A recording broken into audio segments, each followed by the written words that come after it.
Praise lord అండి. దేవునికి మహిమ కలుగును గాక. ప్రార్థన చేసుకుందాం.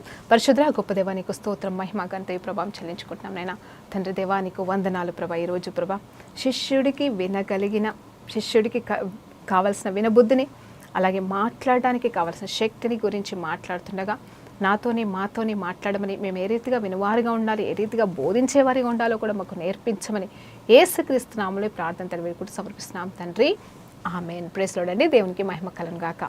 ఈరోజు దేవాది దేవుడు మనకిస్తున్న వాక్యాంశం ఏంటి అంటే యెషయా గ్రంథం 50వ అధ్యాయము 4-5 వచనాలు.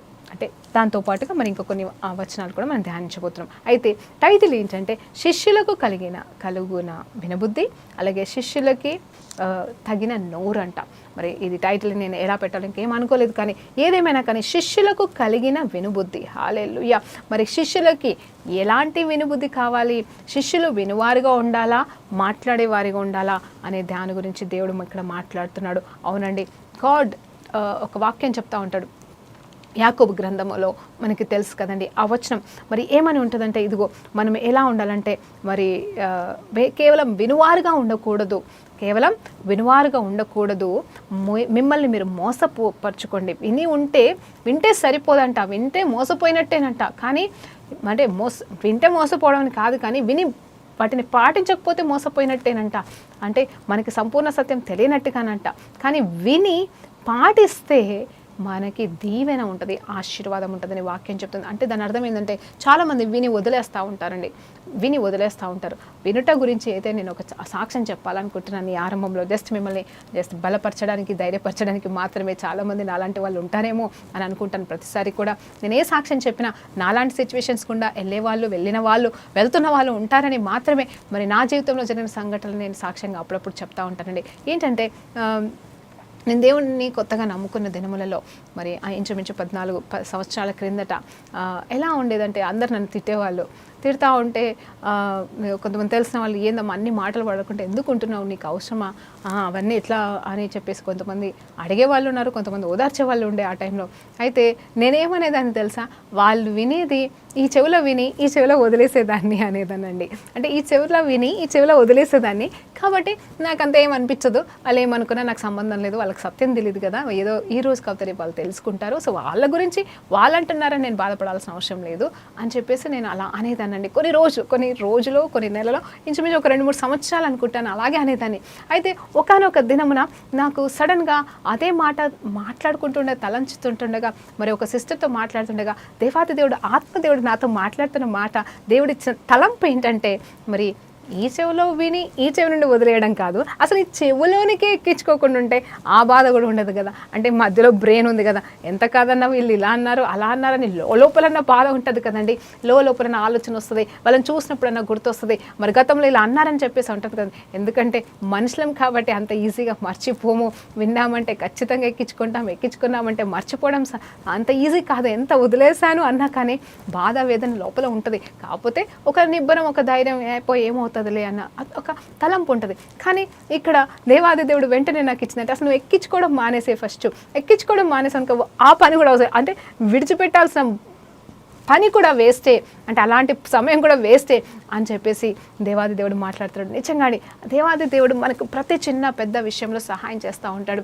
ఆయన గొప్ప దేవుడు అండి. ఆయన మాట తప్పని దేవుడు, ఆయన మాట నెరవేర్చే దేవుడు. ఆయన మన విషయంలో ఎన్నో ఉన్నతమైన ప్రణాళికలు కలిగిన వాడు. అందుకోసమే దేవుడు ఏమంటాడంటే, ఈ విషయాలు విని వదిలేయడం లేకపోతే వినిపించుకోకపోవడం మంచిదే, కానీ ఆయన చెప్తున్న మాటలు దయచేసి జాగ్రత్తగా వినండి. మరి ఇప్పుడు నేను చెప్తున్నాను, మీరు ఈ చెవిలో విని ఈ చెవిలో వదిలేయండి, లేకపోతే వినొద్దు అని నేను చెప్పట్లేదు. కానీ నేనేమంటున్నానంటే, మీరు తప్పకుండా మరి ప్రతి వాక్యాన్ని కేవలం వినడం మాత్రమే కాదు, కానీ దాన్ని అనుసరించి పాటించడం మీకు జీవం, మీకు లాభం, మీకు నెమ్మది, మీకు సమాధానము, మీకు విజయం, మరి మీ ఆత్మలకి రక్షణ అని చెప్తున్నానని అది మనం జ్ఞాపకం చేసుకోవాలి. లోకంలో ఏమి విన్నానో అవన్నీ వ్యర్థమైనవే, ఈరోజు ఉంటాయి రేపు పోతాయి, కానీ అవి శాశ్వతమైనవి కాదు. మరి నిన్నటి న్యూస్ అది నిన్న ఫ్లాష్ న్యూస్, ఈరోజు అది న్యూస్ ఏమైపోతుంది, ఫ్లాష్ కాదు, పాస్ట్ న్యూస్ అయిపోతుంది. ఇప్పుడు ఆల్రెడీ విన్న న్యూసే కదా అంటాం. అది ఎంత మంచిదైనానో, ఎంత కష్టమైనదో, ఎంత బాధ కలిగించిందేనేమో ఆ సమయంలో విన్నప్పుడు ఫ్లాష్ న్యూస్ అని. కానీ ఇప్పుడు ఏమవుతుందంటే కొన్ని రోజుల తర్వాత, కొన్ని గంటల తర్వాతనే అది ఫ్లాష్ న్యూస్ కాదు, ఇంకా పాత న్యూస్ అయిపోతుంది. కానీ దేవుని వాక్యము, దేవుని సత్యము అలాంటిది కాదు. కాదండి, అది ఎప్పుడు కూడా ఫ్లాష్ న్యూసే, ఎప్పుడు కూడా మనల్ని బలపరిచేదే, ఎప్పుడు కూడా మనల్ని ఉత్తేజింపజేసేదే, ఎప్పుడు కూడా మనల్ని సరిచేసేదే, ఎప్పుడు కూడా మనము పాటించడానికి మనకి సహాయం చేసే మరి వాక్యమే ఆయన జీవవాక్యము. దేవునికి మహిమ కలుగును గాక. అయితే యోబు గ్రంథంలో కూడా మరి చక్కటి మాటలు ఉంటాయి ఈ విషయంలో. యోబు గ్రంథం 42వ అధ్యాయము మరి 5వ వచనాన్ని ఒకసారి మనం ధ్యానిస్తే అక్కడ ఒక మాట ఉంటుందండి. వినుట గురించి మనం వింటున్నాం. ఈరోజు ఏం ధ్యానిస్తుంటే వినుట, మరి మాట్లాడట గురించి మనం ధ్యానించబోతున్నాం. దానికంటే ముందుగా కొన్ని మాటలు మనము చూద్దామండి. అక్కడ ఏమంటారంటే, ఇదిగో నేను ఏమంటున్నానంటే, వినికిడి చేత నిన్ను గూర్చిన వార్త నేను వింటిని, అయితే అప్పుడు నేను కనులారా నిన్ను చూచుచున్నాను. సరే అండి, ఇప్పుడు నేను కనులారా చూచుచున్నాను. మరి యోబు గారి సాక్ష్యం ఏంటంటే, ఇదిగో నేను వినికిడి చేత నేను చూచి ఉన్నాను. ఎవరు అంటున్నారు ఇక్కడ?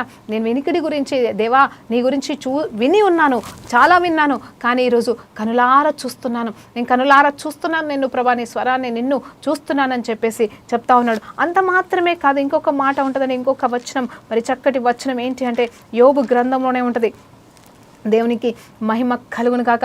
ఈ వచనము మరి ఏమని మాట్లాడుతూ ఉంటాడంటే, ఆ భక్తుడు ఏమని మాట్లాడుతూ ఉంటాడంటే, ప్రార్థన చేస్తూ ఉంటాడు. ఏమని ప్రార్థన చేస్తాడు తెలుసా? నేను నేనే నా దేవుడితో మాట్లాడేదను, నేనే నా దేవుని చూసేదను, నేనే చూస్తాను. మై రిడీమర్ లివ్స్, నా విమోచకుడు సజీవుడు. దేవుని చిత్తమైతే ఈ మాట గురించి రాబోయే కాలంలో మనం ధ్యానించబోతున్నామండి. అయితే ఇప్పుడు ఇక్కడ ఏంటంటే, మరి కేవలం మరి ఆయన కోరుకున్నాడు, అలాగే ఆయన 42వ అధ్యాయం కంతా మరి ఆయన కోరిక నెరవేర్చాడు దేవుడు. మరి ఆయన వినడం మాత్రమే కాదు, చూశాడు కూడా. అలాగే మరి అవునండి, యోబు 13వ అధ్యాయంలో రాయబడి ఉంటుంది మాటలు. అక్కడ కూడా ఏంటంటే, మరి వినమని అంటూ ఉంటాడు. మరి కీర్తనలో కూడా మనం 80వ కీర్తన చూసినప్పుడు, అయ్యా ఒక్కసారి నా వైపు చెవి యొగ్గయ్యా, నా వైపు చెవి పెట్టయ్యా, నేను ప్రార్థన చేస్తున్నానయ్యా, నా మొర ఆలకించయ్యా, నా ప్రార్థన ఆలకించయ్యా అని చెప్పేసి అక్కడ దావీదు కీర్తనలో మరి ప్రార్థన చేస్తూ ఉంటారు. అవును, మనం కూడా ప్రభా నా ప్రార్థన ఆలకించవయ్యా, నా ప్రార్థన ఆలకించినందుకు వందనాలయ్యా, నా ప్రార్థన విన్నందుకు మరి విన్నావని నమ్ముతున్నామయ్యా. అవును కదండి, మీరు ఆయన ఉన్నాడని, ఆయన వినువాడని, ఆయన కలుగజేసిన వాడని, ఏదండి ఆయన చెవు ఇచ్చాడు కాబట్టి వింటాడు, ఆయన నోరిచ్చాడు కాబట్టి మాట్లాడతాడని మనకి వాక్యాలు చెప్తున్నాయి కదండి. అవును, ఆయన రూపించినాడు మనల్ని, మరి ఆయన వింటాడు, ఆయన మాట్లాడతాడు, ఆయన మన ప్రతి ప్రార్థన వింటాడు. అలాగే ఆయన ప్రియులంట. అవునండి, ఆయన ప్రియులంట. అంటే ఆయన ప్రియులమైన మనము ఇప్పుడు నేను ఇక్కడ మాట్లాడుతున్నాను, మీరు అక్కడ వింటున్నారండి. అవును, మరి ఎంత గ్యాప్ వచ్చినను, ఎంత సమయం వచ్చినను, ఎంత దూరం ఉన్నాను, మరి ఆయన మన మాటల్ని వింటా ఉన్నాడు. మనం మాట్లాడుకుంటుంటేగా ఆయన చెవియొగ్గి వినే దేవుడు అని మనకి తెలుసు కదండి. హల్లెలూయా, దేవునికి మహిమ కలుగును గాక. అయితే ఆ వినే దేవుడు గురించిన సత్యాలు మనకి ఎన్నో తెలుసండి. అయితే ఇక్కడ ఏషియా గ్రంథంలో మరి ఆ ప్రవక్త మాట్లాడుతున్న మాట ఏంటంటే, ఏషియా ప్రవక్త ఏమని అంటున్నాడంటే, ఇవి ధ్యానిద్దామండి కాసేపు.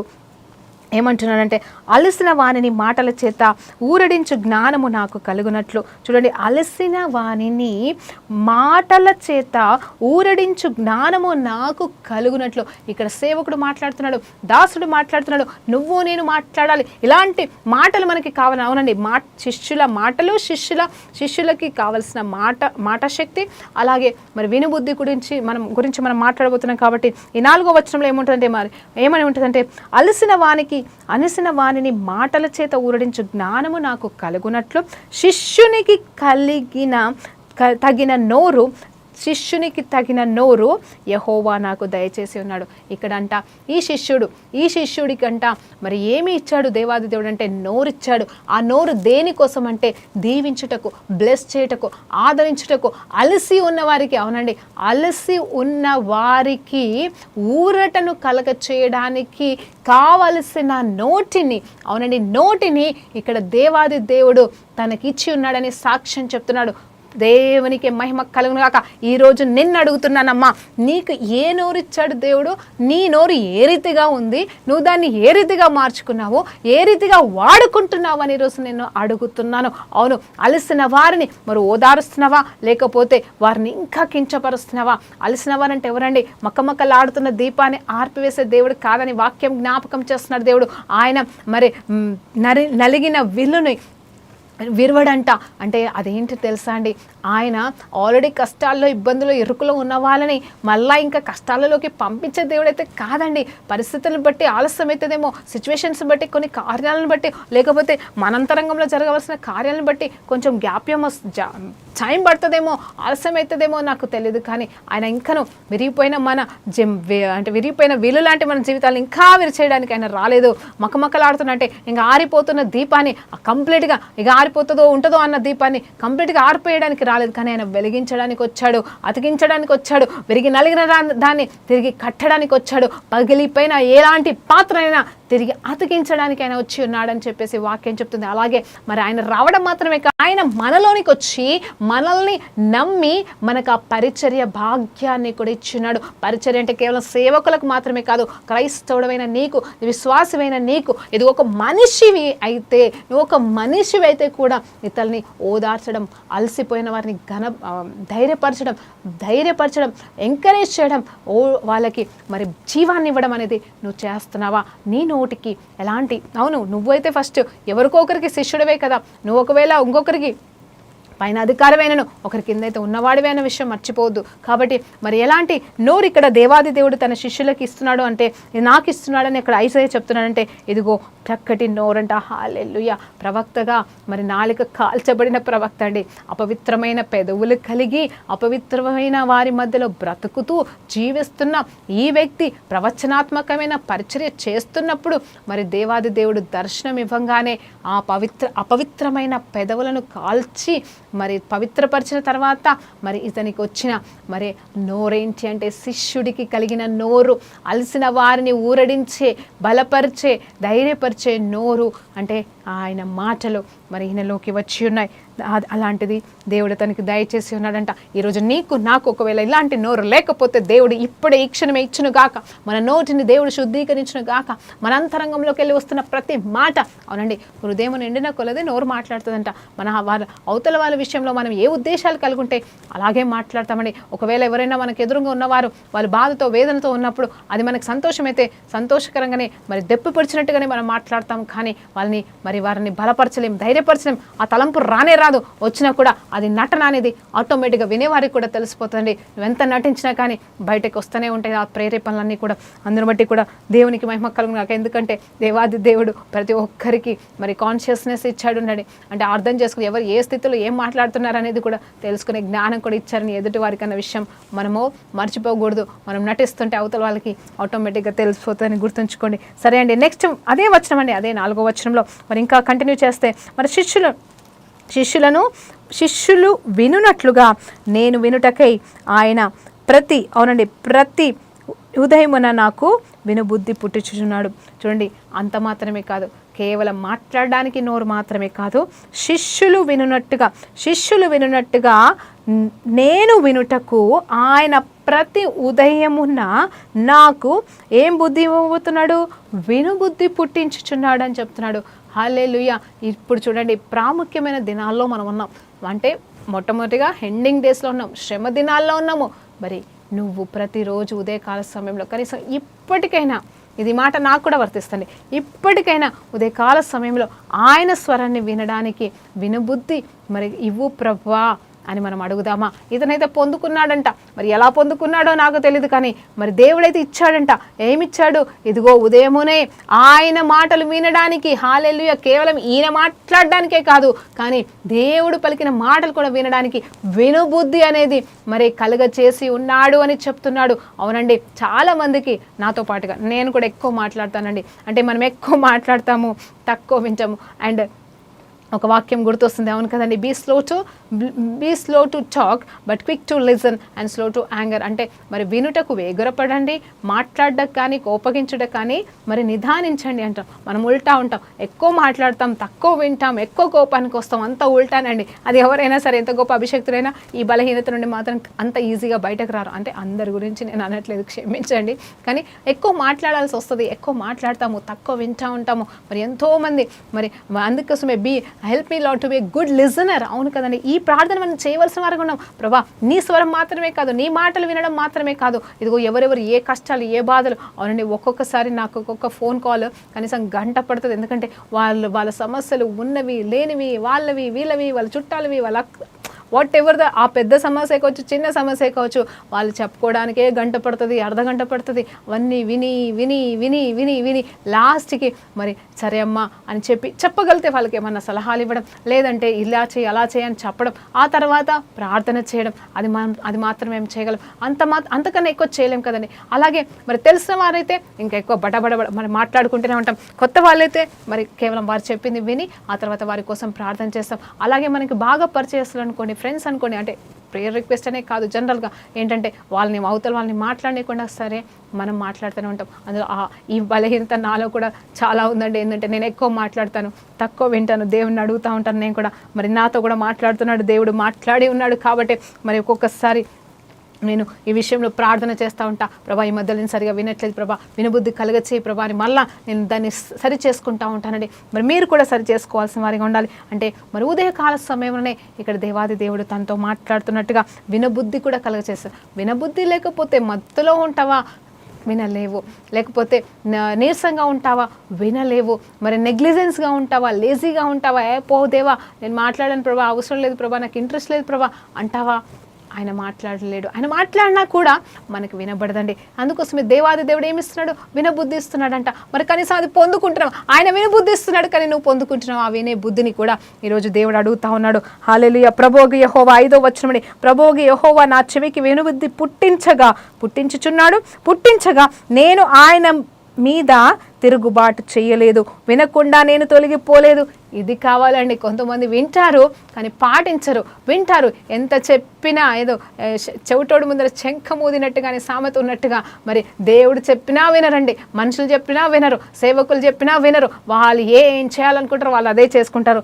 లాస్ట్కి ఎక్కడ పడిపోతారో వాళ్ళకే తెలియదు. అయితే ఇక్కడ దేవాది దేవుడు మరి ఏం చేస్తున్నాడంటే ఇక్కడ అతనికంట వినుబుద్ధి కలగచేస్తుండగా మరి దేవాది దేవుడు చెప్పిన ఏ మాటను కూడా నేను వినక మానలేదు, తిరుగుబాటు చేయలేదు.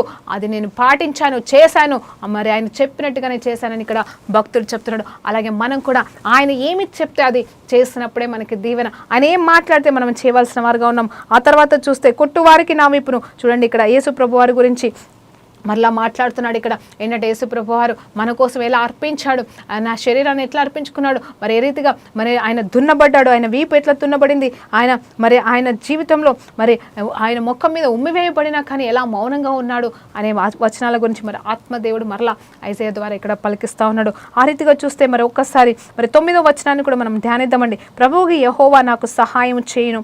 అలాగే 7వ వచనాన్ని కూడా చూద్దాం. ప్రభువుకి యెహోవా నాకు సహాయం చేయువాడు గనుక నేను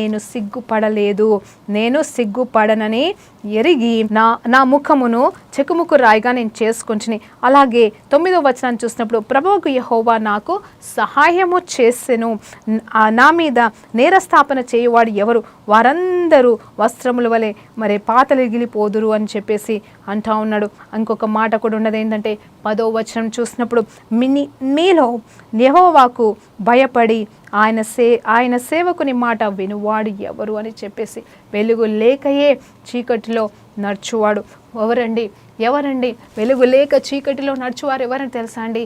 ఇదిగో చీకటిలో ఉన్నవారు ఎవరంటే వినలేని వారు, దేవుని స్వరాన్ని గ్రహించలేకపోతూ ఉంటారు. వాళ్ళు ఎలాంటి వారు, వెలుగు లేదు కాబట్టి వాళ్ళ చీకటిలోనే ఉంటారు, వాళ్ళు గ్రహించలేకపోతూ ఉంటారు. మరి అలాంటి వారి కోసం దేవుడు ఏం మాట్లాడుతున్నాడంటే మీరు సేవకుల మాటలు వినాలని చెప్తున్నాడు. సేవకుల మాటలు భయపడండి, దేవునికి భయపడి సేవకులకి భయపడకండి. అంటే సేవకులని గౌరవించండి కాదనట్లే, కానీ దేవునికి భయపడైనా సేవకులు ఏం మాట్లాడుతున్నారో విని మరి పాటించండి. మరి అలాగే వెలుగు లేని చోట మీ వెలుగు వచ్చును గాక అని ఇక్కడ భక్తుడు మాట్లాడుతున్నాడు. ఎందుకంటే ఆయన మీ అగ్ని జ్వాలలో నడువుడి అంటున్నాడు. రాజబెట్టిన అగ్ని అంటే ఇక్కడ మరి మనము కానీ మరి దేవుని స్వరాన్ని విని కూడా లోబడలేని పరిస్థితులు ఉంటే మరి రాబోయే అగ్ని రాబోతున్న దినాలు మరి దుర్దినాలండి. మరి భయంకరమైన పరిస్థితుల్లో మనం ఉండబోతున్నాం. ఆ పరిస్థితిని బట్టి మనం భయపడాల్సిన వాళ్ళము కాదు, కానీ ధైర్యము తెచ్చుకొని జరగవలసినవి ఏవి జరిగినాను, నా దేవుడు నాతో ఉన్నాడు, నన్ను కాపాడుతాడని ఒక ధైర్యము తెచ్చుకోవాల్సిన వారిగా మనం ఉన్నాం. కాబట్టి ఆయన ఇచ్చిన వినుబుద్ధిని అలాగే ఆయన ఇచ్చిన మాటని మనము కాపాడుకోవాల్సిన వారుగా ఉన్నాము. అయితే ఇక్కడ ఏం మాట్లాడుతున్నాడంటే 7వ వచనం చూసినప్పుడు ప్రభువు యెహోవా నాకు సహాయం చేయను. చూడండి, ఏమి సహాయం కోరుకుంటున్నావు ఈరోజు? My God is my helper. అవునండి, నా దేవుడే నాకు సహాయకుడు. కొండల తట్టు నేను కనులెత్తుచున్నాను, ఎవరి వైపు నేను చూస్తున్నావు ఈరోజు అని అడుగుతున్నాడు. నువ్వు ఎవరి వైపు చూస్తున్నావు? అక్కడ దావీదు ఏమంటున్నాడు తెలుసా అండి? కొండల వైపు నేను తల ఎత్తుతున్నాను, ఎక్కడి నుండి నాకు సహాయము కలుగును అని చెప్పేసి ఆరంభిస్తాడండి. లాస్ట్కి వచ్చేసరికి ఏమంటాడు తెలుసా? యెహోవా వలననే నాకు సహాయము కలుగును అంటున్నాడు. మనం కూడా మరి గతంలో ఈ వాక్యం కూడా నేను ధ్యానించి ఉంటానండి. మరి ఏమంటున్నానంటే, మరి కొండల వైపు అంటే ఎవరైతే మనకంటే ఎక్కువగా ఉన్నవారు, ఎవరైతే మనకి సహాయం చేయగలరో, మరి వాళ్ళ వైపు మనము సహాయం అడుగుతాం. అది ఏ సహాయమైనా సరే అడుగుతాం. అంటే వాళ్ళు చేయగలరు, మనకంటే ఉన్నత స్థితే కావచ్చు, ఇచ్చే స్థితే కావచ్చు, ఈ విషయంలో మనకు అది చేయగలరు అని మనకి తెలిసిన వారి దగ్గరికి వెళ్ళి మనం సహాయం అడుగుతాం. లేని వారిని అయితే అడగము. వాళ్ళ వల్ల కానప్పుడు మనం అడగమండి. ఒక్కొక్కసారి మనం అనుకోని రీతిగా అడిగినప్పుడు, అయ్యో అదేంటి అసలు వీళ్ళ దగ్గర నేను ఎక్స్పెక్ట్ చేయలేదు, కానీ ఇక్కడ నుండి నాకు జవాబు వచ్చిందని కూడా మనం ఆలోచన చేస్తూ ఉంటాం. ఏది ఏమైనాను కొండల తట్టు అంటే ఎక్కడ అటు ఇటు వైపు చూస్తున్నావా? కానీ దేవుడు చెప్తున్న మాట ఏంటంటే, అక్కడ చివరిగా కీర్తనకారుడు మాట్లాడుతున్న మాట, అలాగే మనము తెలుసుకోవాల్సిన సత్యం ఏంటంటే, యెహోవాయే మనకు సహాయకుడు, ఆయన నుండే మనకు సహాయం కలుగుతుంది. ఇక్కడ ఈ భక్తుడు మాట్లాడుతున్న ప్రభువగు యెహోవాయే నాకు సహాయం చేయువాడు గనుక నేను సిగ్గుపడనక్కర్లేదు. నా దేవుడు నాకు సహాయం చేస్తాడు. ఎందుకంటే నేను ఆయన మాట వినడానికి నిర్ణయం తీసుకున్నాను. ఆయన మాట్లాడితే నేను చెవి యొగ్గడానికి నేను నిర్ణయం. అవును, కేవలం I will not be only the listener of the word, but I will be the doer of the word. నేను కేవలం దేవుని మాటను వినుట మట్టుకే కాదు, కానీ పాటించుటకు చేయుటకు మరి నేను తీర్మానం తీసుకొని ఉన్నాను. కాబట్టి నేను భయపడను. నా దేవుని వాక్యము పొల్లుపోదు. నా దేవుడిచ్చిన వాగ్దానము ఆయన మరి ఆపువేయుడు అని చెప్పేసి దేవుడు జ్ఞాపకం చేస్తున్నాడు. అంత మాత్రమే కాదు, ఒకసారి 51వ అధ్యాయం మరి 5వ వచనాన్ని కూడా మనం ధ్యానిస్తే, నేను ఏర్పరచు నా నీతి సమీపంగా ఉన్నది, నేను కలుగజేయు రక్షణ బయలుదేరుచున్నది అంటున్నాడు ఇక్కడ దేవాది దేవుడు. ఎప్పుడండి ఆయన నీతి మంత్రులను ఎప్పుడు కూడా సిగ్గుపాలు చేయడు. ఆయన ఎందు నిరీక్షణ కలిగిన వారిని ఆయన విడిచిపెట్టడు. కానీ మరి ఇక్కడ మాట్లాడుతున్న మాట ఏంటంటే, ఆయన కలుగజేయు రక్షణ అంటే కేవలం మనం పొందుకున్న రక్షణ అనుభవం మాత్రమే కాదు, మరి నరకం నుండి తప్పించబడే అనుభవం మాత్రమే కాదు, కానీ ప్రతి విషయంలో సహాయం చేసి రక్షించడం. అవునండి, ఆపత్కాలంలో నేను ఆయనకి మొరపెట్టినప్పుడు ఆయన నమ్మదగిన దేవుడు, ఆయన నాకు సహాయం చేసి ఉన్నాడు. ఆయన కొండల వైపు కాకుండా ఆయన వైపు నేను తిరిగి చూసినప్పుడు మరి ఆయన నాకు సహాయం చేసి ఉన్నాడని ఎంత చక్కగా కీర్తనకారుడు రాస్తూ ఉంటాడని. అవునండి, ఆ రీతిగా నేను ఆ జీవితంలో కూడా, అవును, నేను ఇలా ప్రార్థించినప్పుడు, నేను ఇలా నిలబడ్డప్పుడు, నేను ఇలా చూసినప్పుడు, మరి ఆ సమయంలో నేను గోచాడినప్పుడు దేవాది దేవుడు ఉదయకాల సమయమున నాకు వినబుద్ధి కలుగచేసి నాతో మాట్లాడి ఉన్నాడు అని చెప్పేసి ఇక్కడ చెప్తున్నాడండి. మరొక్కసారి మరి ఈ వాక్యాలన్నీ ఇలాగే మనం ధ్యానించుకుంటూ వెళ్ళిపోతూ ఉంటే మరి ఎన్నోసార్లు మరి దేవాది దేవుడు మనతో మాట్లాడుతూ ఉంటాడండి. అవును, కొన్నిసార్లు కొన్ని ప్రవచనాలు అవును ఆమెను అయిపోతాయండి, వెంటనే అయిపోతాయి. కొన్నిసార్లు ప్రవచనాలు నెరవేర్చబడం, అప్పుడు మనం ఏమనుకుంటామంటే ఆ ప్రవచనాలు నెరవేర్చబడలేదు కాబట్టి అసలు దేవుడు మనతో చెప్పాడా చెప్పలేదా? ఎస్ అండి, చెప్పాడా చెప్పలేదా అనే విషయంలో నేను ఒక మాట అడుగుతాను. దేవాది దేవుడు మీతో చెప్పాడా అనేది మనం తెలుసుకోవాలండి. ఫస్ట్ నీతో మాట్లాడటా దేవుడు నేను రక్షించలేదా? దేవుడు గురించి నీకు తెలీదా? ఆయన స్వార్థపరుడు కాదే. ఆయన నీ కోసం నా కోసం కూడా రక్తం కార్చాడు కదండి. ఆయన అందరితో మాట్లాడే దేవుడు, ఆయన అందరికీ ప్రభువు కదండి. ఎందుకు మనము ఒక్కొక్కసారి మరి అందరి వైపు పరిగెడతా ఉంటామో, ప్రవచనాలని లేకపోతే దర్శనాలని, అంటే ఎవరికి దర్శనం వస్తే వాళ్ళ దగ్గరికి, ఎవరికి ప్రవచనాలు అంటే వాళ్ళ దగ్గరికి పరిగెత్తడం తప్పు కాదు కదండి, దేవుడు చెప్తున్నాడు. కానీ ఇక్కడ ఏమంటున్నాడంటే, ఎస్, వాళ్ళు మన కోసమే ఆ వరాలు, వాళ్ళకిచ్చిన వరాలు కూడా, సేవకులకు ఇచ్చిన వరాలు కూడా కేవలం ఎందుకండి? మనుషుల ప్రయోజనం కొరకే అవి ఉపయోగించబడాలి, అవి వాడబడాలి, మంచిదే. కానీ విశ్వాసులమైన మనము, చిన్న సేవలో వాడబడుతున్న మనము, పెద్ద సేవలో వాడబడుతున్న మనమైనను ఒక్కొక్కసారి ఈ విషయం గురించి గోజాడుతూ తెలియకుండా ఏమైపోతామంటే, ఈ విషయం ఎవరిని అడగాలి, ఈ విషయంలో ఎవరి దగ్గర జవాబు దొరుకుతుందని మనం పరిగెడతా ఉంటామండి. అడగడం తప్పు కాదండి, జాగ్రత్తగా వినండి. నేను అలాంటి కానీ మొట్టమొదటిగా నువ్వు దేవుని మీద ఆధారపడకుండా మనుషుల మీద ఆధారపడినావనుకో, అది నీకు అలవాటుగా మారిపోతుంది. అలవాటుగా మారిపోయి చూడండి, వినబుద్ధి ఇస్తానని చెప్తున్న దేవుని స్వరము, ఉదయకాల సమయంలో వినబుద్ధి కలగజేసే దేవుని విడిచిపెట్టి మనుషులు ఏం చెప్తున్నారని లేవంగానే నైట్ ఏమైనా సమస్య వస్తే, పొద్దునేమైనా సమస్య వస్తే, గంటకో సమస్య వస్తే వెంటనే ఫోన్లు చేసుకుంటూ వాళ్ళకి ఫోన్ చేసి సమస్యలని పెద్దగా చేసుకుంటున్నావేమో సుమా, జాగ్రత్త. నేనేమంటున్నా అంటే ఆ సమస్య అటు వాళ్ళకి వీళ్ళకి చెప్పే లోపలే వాళ్ళు వింటారో వినరో. ఇంతకుముందు నేను చెప్పాను కదండి ముందుగానే, వినబుద్ధి లేని వారు వినరు, పూర్తి సమస్య వినరు. మరి వినగలిగే వాళ్ళైతే వింటారు. మరి వారికి వినబుద్ధి ఉందో లేదో మనం గ్రహించుకోవాలండి. వారికి వినబుద్ధి లేదనుకోండి, మనం ఎంత చెప్పినా కూడా మరి అది వ్యర్థమైపోతుంది. అఫ్కోర్స్ ప్రార్థన చేసినప్పుడు కార్యాలు చేసే దేవుడైతే మనకు ఉన్నాడు.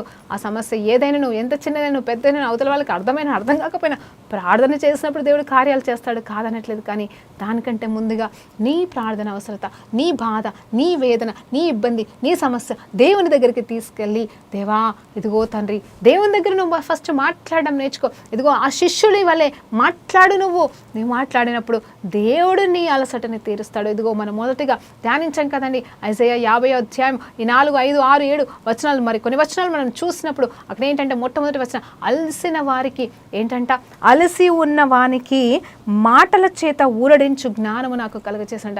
అంటే మరి ఎవరు అలసి ఉన్నారు ఇక్కడ? మొట్టమొదటిగా ఇతరులు అలసి ఉన్నప్పుడు మనము వాడబడాలా, వాళ్ళని బలపరచాలా, అలాంటి నోరు మనకు కావాలి.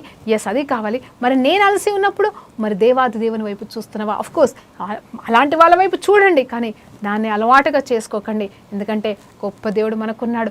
దేవుడు వినబుద్ధినిస్తున్నాడు. దేవుడు మాట్లాడతానంటున్నాడు. దేవుని సన్నిధిలో నువ్వు గోచాడు. దేవుడు నీతో మాట్లాడకపోతే అప్పుడు ఆలోచన చేసి, ప్రభా ఎందుకు ఇంకా నాతో మాట్లాడతారు అన్నప్పుడు ఇతరుల సహాయం కోరుకో, ఇతరుల అవసరత అంటే ఇతరుల ప్రార్థన అవసరత కోరుకో, కలిసి ప్రార్థన చేయండి. ఇంకా వాక్యంలో గోచాడు, ఇంకా కనిపెట్టండి, వెయిట్ చేయి. చాలామంది అడుగుతా ఉన్నారు, ప్రభా ఎట్లా కనిపెట్టేది, ఎలా వేచి ఉండేది, ఏది నేనుండి కాదో ఎలా తెలుస్తుందంటే ఓన్లీ వాక్యం ద్వారా అనేది. వాక్యమే మనల్ని నడిపిస్తుంది. ఈ వాక్యానికి మించింది ఇంకొకటి లేదని దేవుని పేరిట మీకు చెప్తున్నాను. నీకు చదవడానికి రాకపోయినా దేవుడు చెప్తున్న మాట ఏంటంటే, ఆత్మదేవుడు అండి.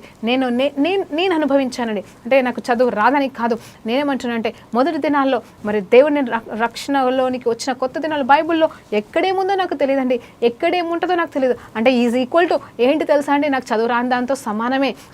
అంటే చదువు వచ్చినను ఈ బైబిల్లో నాకు అర్థం కాదు, తీసి చదివిన అర్థం కాదు. కాబట్టి మరి నాకు ఎక్కడేముందో తెలియదు, ఏమైతకాలో నాకు తెలియనప్పుడు మరి నేను ప్రార్థన చేసుకున్నప్పుడు దేవుడు ఎలా మాట్లాడేవాడు తెలుసా అండి. అనుకోకుండా దేవుని పాటలు ఏదైనా వింటుంటే ఆ పాటల ద్వారా నా పరిస్థితిని ఉన్నట్టుగా మాట్లాడేవాడు. లేకపోతే అంటే అది వాక్యంలో ఉన్న మాటనే పాటగా వచ్చిందని కూడా తెలియదు. ఆ తర్వాత వాక్యాలు చెప్పడం, అరే ఈ పాట ఈ వాక్యమా అని చెప్పేసి నేను బలపరచబడేదాన్ని. అంటే మొట్టమొదటిగా దేవుడు పాటల ద్వారానో లేకపోతే మరి ఏదో ఒక రకంగా ఒకసారి ఆత్మస్వరముతో దేవుడు మాట్లాడినాడండి. ఆ మాటని ధ్యానించుకుంటూ ఆలోచించినప్పుడు మరలా అది ఎక్కడో దొరకలే, బైబిల్లోనే దొరికింది. అంటే నేనేమంటే వాక్యం నుండే ఆత్మదేవుడు మాట్లాడతాడు, వాక్యం నుండే ఆరాధన మనం చేస్తాము, వాక్యంతోనే సమస్తము మరి క్రైస్తవులకి పునాదిగా ఉందండి. మరి ఆది అంతము అంతా ఆయనే వాక్యమే ఉన్నాడు. కాబట్టి మరి ఆయనే శరీరధారి అయి వచ్చి ఉన్నాడు, ఆయన నీలో నాలో జీవిస్తున్నాడు. కాబట్టి ఆ వాక్యమే మనల్ని బ్రతికించాలి. అయితే వినడం అంటే ఏమీ లేదండి, వాక్యంతో గడపండి, పాటలతో గడపండి, దేవుని పాటలతో గడపండి, అది కూడా వాక్యమే అని దేవుని పేరిట మరి మీకు జ్ఞాపకం చేస్తూ ప్రార్థనతో ముగించుకుందాం. పరిశుద్ధ గొప్ప దేవానికి స్తోత్రమయ్యా. ఈరోజు మమ్మల్ని బలపరిచే మాటలతో నైనా మమ్మల్ని బలపరిచేందుకు వందనాలు. నిజమైతే అలసి ఉన్న వారిని ఏ రీతిగా ప్రభా మేము ఓదార్చాలో, ఎలా మాట్లాడాలో ఆ నోటిని మాకు ఇస్తున్నానంటున్నావు, అలాగే వినబుద్ధిని కూడా మాకు ఇస్తానంటున్నావు. తని ఈ రెండింటి నుండి మేము ఎన్నిటికి తొలగిపోకుండా నైనా ఈ బహుమానం, ఈ వరం, ఈ గిఫ్ట్ నైనా నిత్యము నిరంతరము నీ స్వరం వినుటకు, నైనా నీ నోటితో మేము మాట్లాడటకు సహాయం చేయమని వేడుకుంటూ మరొక్కసారి మా చెవులను, మా నోటిని, మా చూపులను అభిషేకించమని, శుద్ధీకరించమని యేసుక్రీస్తు నామములో ప్రార్థన వేడుకుంటూ సమర్పిస్తున్నాం తండ్రి. ఆమేన్. ప్రైజ్ లార్డ్ అండి. దేవునికి మహిమ కలుగును గాక.